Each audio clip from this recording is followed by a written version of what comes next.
Hi, I'm Father John Vella, and today I'd like to give you the homily I wrote for Trinity Sunday. This homily was written as part of the Seeds for Sowing homiletic service. If you want to find out more about that service, just go to seedsforsowing.com. So this is the homily for Trinity Sunday. There's a little story I would like to tell you that relates to today's Feast of the Holy Trinity. Let me first warn you, it's not a true story. One day Jesus asked his disciples, "Who do men say that I am?" And they answered, "Some say you are John the Baptist, returned from the dead. Others say Elias or another prophet." And Jesus answered and said, "But whom do you say that I am?" At which point Peter answered and said, "Thou art the Logos, existing in the Father as his rationality, and then, by an act of his will, being generated in consideration of the various functions by which God is related to his creation, but only on the fact that Scriptures speak of a Father and a Son and a Holy Spirit, each member of the Trinity being co-equal with every other member, and each acting inseparably with and interpenetrating every other member, with only an economic subordination within God, but causing no division which would make the substance no longer simple." And Jesus answered said, "What?"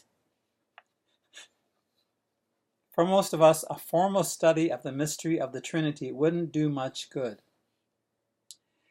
We may not be able to understand the how of the Trinity, but we should seek to understand what this mystery means in our lives. What does it mean that God is revealed as Father, Son, and Holy Spirit? This doctrine is important because you and I have been created in the image of a triune God. Therefore, the more we understand God, the more we understand ourselves. The author of The Cloud of Unknowing once wrote, "No one can comprehend the uncreated God with his knowledge, but each one, in a different way, can grasp him fully through love." And so what we need is not an intellectual understanding of the Trinity, but rather a spiritual understanding. The Trinity is the Father, Son, and Holy Spirit, giving and receiving love from each other continually in a never-ending flow of love from one to the other. You and I will grow in our understanding of the Trinity to the extent that we experience and give unselfish love to one another. This is how God calls us to live with one another. Nothing less, nothing more. God does not live as an isolated being, but in a community of relationships. In the same way, you and I are called to live in community. This means that as we journey through this world, we are meant to journey in the company of one another. To try to go to God in isolation just doesn't work. We can go through life basically ignoring the call to love and be loved. To try to do so will eventually lead to spiritual and often emotional sickness. Even our physical health is affected in some ways by our willingness to love others or our refusal to do so. Listen to a story. A woman's happiness was shattered by the loss of her brother, a good man, dearly loved. Torn by anguish, she kept asking God, "Why?" But hearing only silence, she set out in search of an answer. She had not gone far when she came upon an old man sitting on a bench. He was weeping. He said, I have suffered a great loss. I am a painter, and I have lost my eyesight. He too was seeking an answer to the question, why? The woman invited him to join her, and taking him by the arm, they trudged down the road. Soon they overtook a young man walking aimlessly. He had lost his wife, the source of his joy, to another man.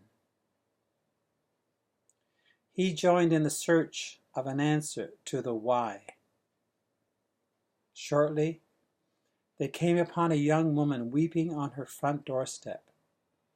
She had lost her child. She too joined them. Nowhere could they find an answer. Suddenly they came upon Jesus. Each confronted him with their questions, but Jesus gave no answer. Instead, he began to cry, and he said, I am bearing the burden of a woman who has lost her brother, a girl whose baby has died, a painter who has lost his eyesight, and a young man who has lost a love in which he delighted.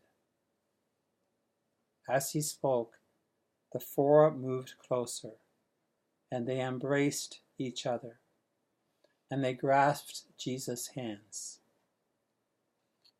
Jesus spoke again. My dominion is the dominion of the heart.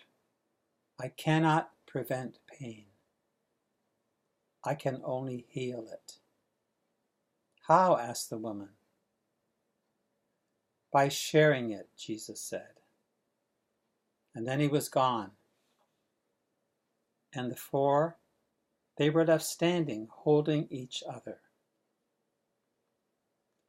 The last words of today's gospel are words we should never forget. Jesus announces in the most dramatic possible way that he will never abandon us when he says, remember, I am with you always to the end of the age. And where Christ is, so is the Father and the Spirit.